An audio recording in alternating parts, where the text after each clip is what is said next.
ये जो अभावन घटना जेहेतु महाप्रभु पहंडी समय ये अभावन घटना घटी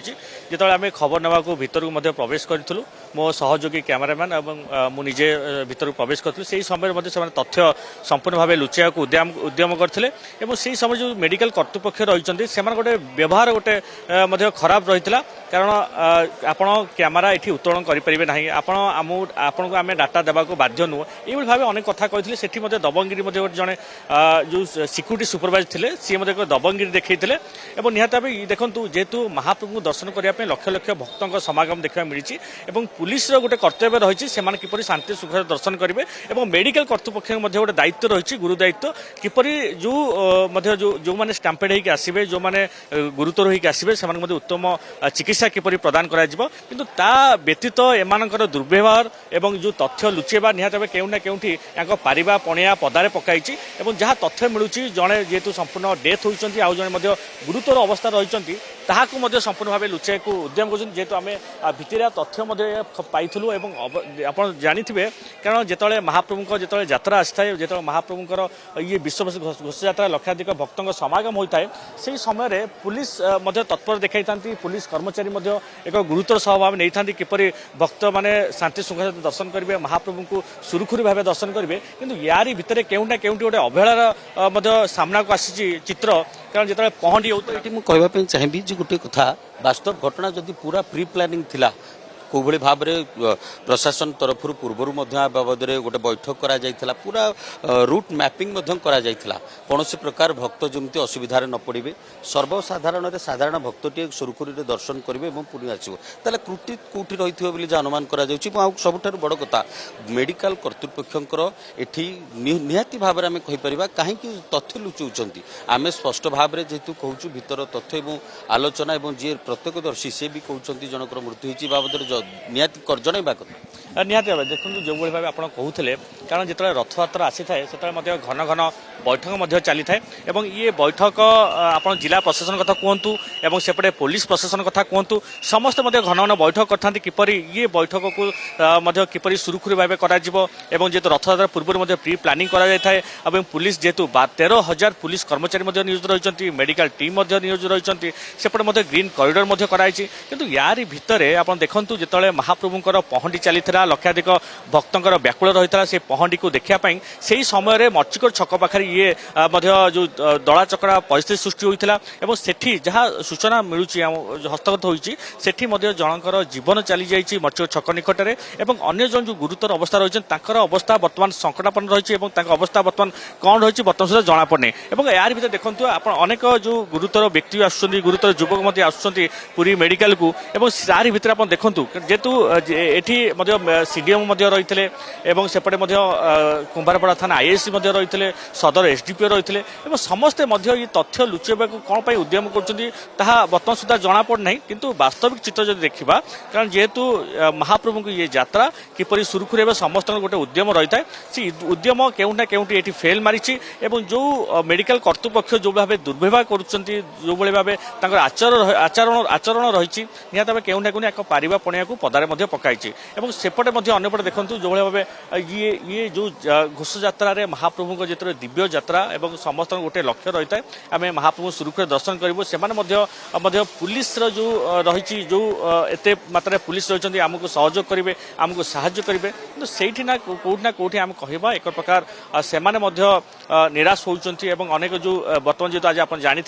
वर्षा तमाम लगी रही सकाळू एवं ये वर्षारे अनेक भक्त जो एकाठी होते से समय एक दला चकड़ा परिस्थिति सृष्टि होता मर्चो छक निकटने सेठी संगे संगे जो भाव जो टीम रेस्क्यू टीम रही रेस्क्यू टीम उद्धार करते किंतु वर्तमान जो मेडिकल रे जो भाव व्यवहार मेडिकल रे जो भाव आचरण रही एक बड़ प्रश्न सृष्टि करुच्चे निहत भाव देखो ये हूँ नुआ कोठा आप जानते सदर मुख्य चिकित्सालय नुआ कोठा ये निर्माण कराई ये कोठा बर्तमान सुधा काम संपूर्ण होना केवल କେବଳ ତଳ ଫ୍ଲୋର ଏବଂ ପ୍ରଥମ ମହଲା କୁ ଅସ୍ଥାୟୀ ଭାବେ ଏଠି କରାଯାଇଛି ଏବଂ ଯେଉଁ ମଧ୍ୟ ଭକ୍ତ ଶ୍ରଦ୍ଧାଳୁମାନେ ଆସୁଛନ୍ତି ତାଙ୍କୁ ଏଠି ଟ୍ରିଟମେଣ୍ଟ କରାଯାଉଛି। କିନ୍ତୁ ଏଠି ମଧ୍ୟ ଆପଣ ଦେଖନ୍ତୁ ଅନେକ କର୍ମଚାରୀ ରହିଛନ୍ତି, ମେଡିକାଲ କର୍ତ୍ତୃପକ୍ଷ ରହିଛନ୍ତି, ତାଙ୍କ ପୂର୍ବରୁ ମଧ୍ୟ ଅନେକ ବୈଠକ ମଧ୍ୟ ହୋଇଥିଲା, ଘନ ଘନ ବୈଠକ ମଧ୍ୟ କରାଯାଇଥିଲା କିପରି ସମସ୍ତଙ୍କୁ ଉତ୍ତମ ସେବା ଯୋଗାଇ ଦିଆଯିବ, କିପରି ସେମାନଙ୍କୁ ମଧ୍ୟ ଉତ୍ତମ ଚିକିତ୍ସା ଯୋଗାଇ ଦିଆଯିବ। କିନ୍ତୁ କେଉଁ ନା କେଉଁଠି ଏଇଠି ମଧ୍ୟ ଏକ ବ୍ୟତିକ୍ରମ ଦେଖିବାକୁ ମିଳିଛି ଏବଂ ଯେଉଁ ଭକ୍ତ ମୃତ୍ୟୁବରଣ କରିଛନ୍ତି ତାଙ୍କ ନାଁ ବର୍ତ୍ତମାନ ସୁଦ୍ଧା ସ୍ପଷ୍ଟ କରିନାହାନ୍ତି ଏବଂ ଯିଏ ମଧ୍ୟ ବର୍ତ୍ତମାନ ଗୁରୁତର ଅବସ୍ଥାରେ ଅଛନ୍ତି ତାଙ୍କ ନାଁ ମଧ୍ୟ ସ୍ପଷ୍ଟ କରିନାହାନ୍ତି। ଆମେ କହିବା କେଉଁ ନା କେଉଁଠି ସବୁ ମଧ୍ୟ କଥାକୁ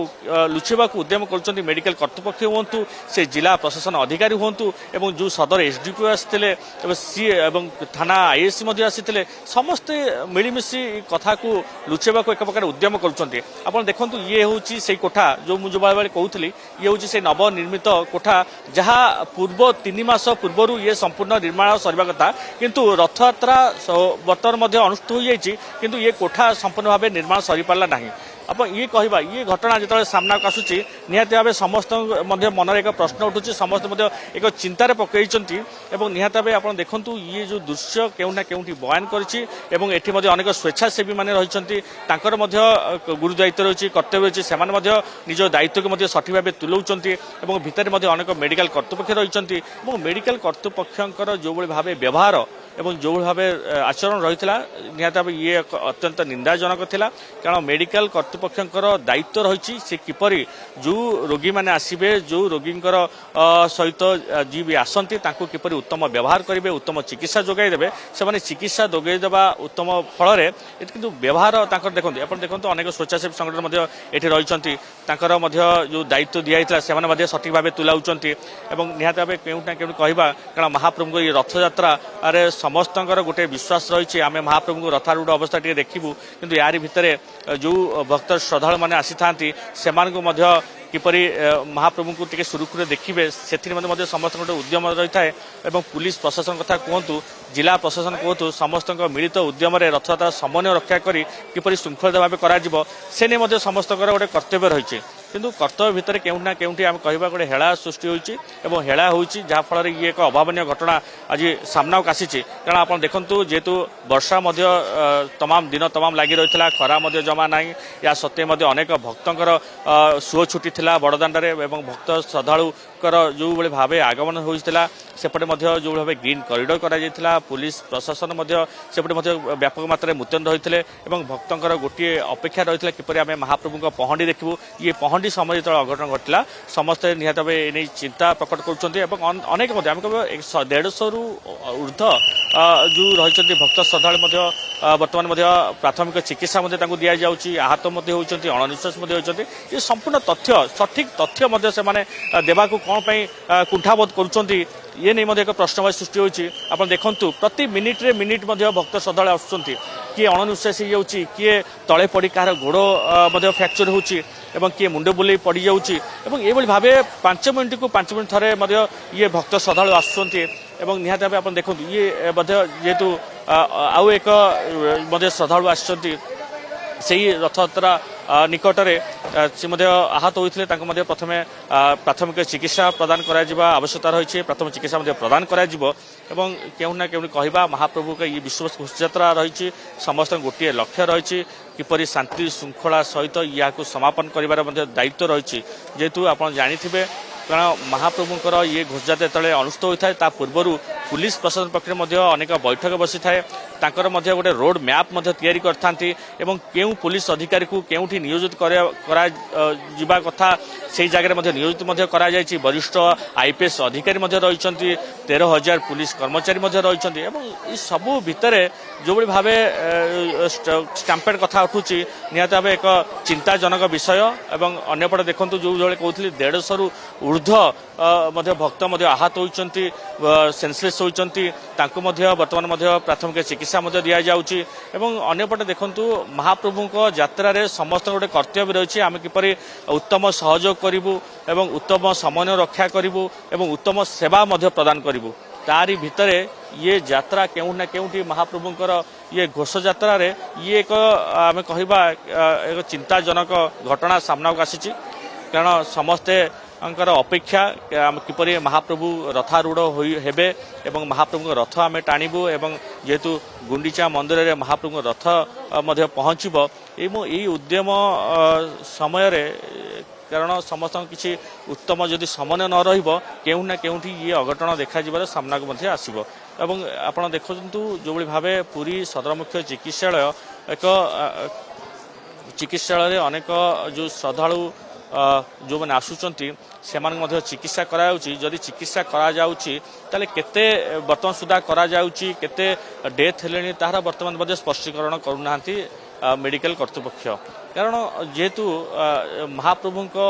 ଯାତ୍ରାରେ ସମସ୍ତେ ସାମିଲ ହେବାକୁ ଚାହିଁଥାନ୍ତି ଏବଂ ମହାପ୍ରଭୁଙ୍କ ଯାତ୍ରାରେ ଯେତେବେଳେ ସମସ୍ତେ ସାମିଲ ହେବାକୁ ଚାହିଁଥାନ୍ତି ତାରି ଭିତରେ ଅନେକ ସ୍ୱେଚ୍ଛାସେବୀ ଯେଉଁଭଳି କହୁଥିଲେ ସ୍ୱେଚ୍ଛାସେବୀମାନେ ରହିଛନ୍ତି ଅନେକ ଯେଉଁ ଆମ୍ବୁଲାନ୍ସ ମଧ୍ୟ ଯେଉଁ ରହିଛନ୍ତି କର୍ମଚାରୀ ରହିଛନ୍ତି ତାଙ୍କର ମଧ୍ୟ ଏକ ଗୁରୁ ଦାୟିତ୍ୱ ରହିଛି ଏବଂ ନିହାତି ଭାବେ ସମସ୍ତଙ୍କର ମଧ୍ୟ କର୍ତ୍ତବ୍ୟ ରହିଛି ସମସ୍ତେ ମଧ୍ୟ ସେହି କର୍ତ୍ତବ୍ୟକୁ ମଧ୍ୟ ପାଳନ କରୁଛନ୍ତି ଏବଂ ମହାପ୍ରଭୁଙ୍କର ଇଏ ଯାତ୍ରା କିପରି ସୁରୁଖୁରୁରେ କରାଯିବ କିପରି ଶାନ୍ତି ଶୃଙ୍ଖଳା ସହିତ ସମାପନ କରାଯିବ ସେଥି ନିମନ୍ତେ ଇଏ ବ୍ୟବସ୍ଥା କରାଯାଇଥିଲା କିନ୍ତୁ ବ୍ୟବସ୍ଥାରେ କେଉଁ ନା କେଉଁଠି ଟିକେ ହେଳା ଦେଖାଦେଇଛି ଯାହାଫଳରେ ଜଣଙ୍କର ଭକ୍ତଙ୍କର ମୂଲ୍ୟବାନ ଜୀବନ ମଧ୍ୟ ଚାଲିଯାଇଛି ଅନ୍ୟ ଜଣେ ମଧ୍ୟ ମୃତ୍ୟୁ ସହିତ ସଂଗ୍ରାମ କରୁଛନ୍ତି ତାଙ୍କର ବର୍ତ୍ତମାନ ସୁଦ୍ଧା ପରିଚୟ ଜଣାପଡ଼ିନାହିଁ ସେ କେଉଁଠାର ଏବଂ ସେ ଭକ୍ତଙ୍କ ନାମ କ'ଣ ଏବଂ ତାଙ୍କର ଯେହେତୁ ମର୍ଚ୍ଚିଗଡ଼ ଛକ ପାଖରେ ଇଏ ଅଘଟଣ ଘଟିଥିଲା ଏବଂ ତାଙ୍କର ବର୍ତ୍ତମାନ ସୁଦ୍ଧା ମଧ୍ୟ ଜଣାପଡ଼ୁନାହିଁ ତାଙ୍କର ପରିବାର ସହିତ ତାଙ୍କ ସହିତ କିଏ ଆସିଥିଲେ ତାଙ୍କ ପରିବାର ମଧ୍ୟ ବର୍ତ୍ତମାନ ସୁଦ୍ଧା ଖୋଜ ଖବର ମିଳୁନାହିଁ ଏବଂ ନିହାତି ଭାବେ ଏହି ଖବର ସବୁ ମେଡିକାଲ କର୍ତ୍ତୃପକ୍ଷ ନିହାତି ଭାବେ ରଖିବାର ଆବଶ୍ୟକତା ରହିଛି ଏବଂ ମେଡିକାଲ କର୍ତ୍ତୃପକ୍ଷ କ'ଣ ପାଇଁ ସବୁ ଲୁଚେଇବାକୁ ଉଦ୍ୟମ କରୁଛନ୍ତି ତାହା ବର୍ତ୍ତମାନ ସୁଦ୍ଧା ଜଣାପଡ଼ୁନାହିଁ ଯେତେବେଳେ ଆମେ ସିଡିଏମ୍ଙ୍କ ସାର୍ଙ୍କ ପ୍ରତିକ୍ରିୟା ନେବାକୁ ଚେଷ୍ଟା କରିଥିଲୁ ସିଡିଏମ୍ ସାର୍ ମଧ୍ୟ କହିଥିଲେ ମୁଁ ଏବେ ପ୍ରତିକ୍ରିୟା ଦେଇହେବ ନାହିଁ ଆପଣ ମଧ୍ୟ ଆଉ 4 ଘଣ୍ଟା ପରେ ଆସନ୍ତୁ ଶୁଣନ୍ତୁ ଇଏ ଯେଉଁ ଯେତେବେଳେ ସିଡିଏମ୍ଙ୍କର ପ୍ରତିକ୍ରିୟା ଯେତେବେଳେ ଆମେ ଶୁଣିବାକୁ ପାଇଥିଲୁ ନିହାତି ଭାବେ ଆମେ ମଧ୍ୟ ଏକ ଚିନ୍ତାଜନକ ସୃଷ୍ଟି ହୋଇଥିଲା କାରଣ ତାଙ୍କର ମଧ୍ୟ ଯେହେତୁ ଗୁରୁ ଦାୟିତ୍ୱ ରହିଛି କିପରି ସମସ୍ତଙ୍କୁ ଆଶୁ ଚିକିତ୍ସା ଯୋଗାଇ ଦିଆଯିବ ଉତ୍ତମ ଚିକିତ୍ସା ଯୋଗାଇ ଦିଆଯିବ